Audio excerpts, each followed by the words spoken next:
سے بچہ بیمار ہو گیا ہے ڈاکٹر صاحب.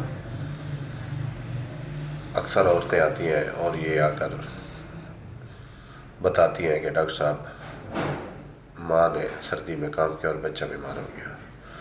السلام علیکم، میں ڈاکٹر وسیم سجاد اور آپ دیکھ رہے ہیں میرا YouTube channel Doctor Waseem Sajjad.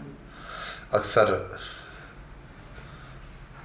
عورتیں آتی ہیں میڈیسن لینے اور یہ شکایت کرتی ہیں یعنی کہ ماں نے آج کپڑے دھوئے تھے ٹھنڈ میں، فرش دھویا تھا یا کوئی اور کام ٹھنڈ میں کیا تھا جس کی وجہ سے بچہ بیمار ہو گیا، یعنی کہ بچے کو نزلہ، زکام، کھانسی اور بخار ہو گیا.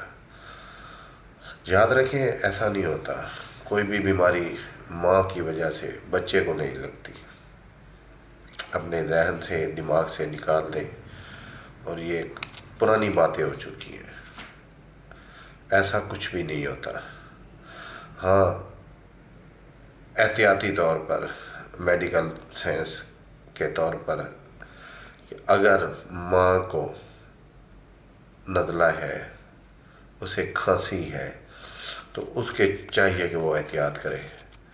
اگر اس نے پیار دینا ہے تو وہ نہ دے، اگر دودھ پلانا ہے تو کپڑا اوپر ڈال دے اور پھر دودھ پلائے، ادروائز بچے کو کچھ نہیں ہوتا. ویڈیو اچھی لگے اسے لائک، شیئر اور کمنٹ ضرور کریں. السلام علیکم.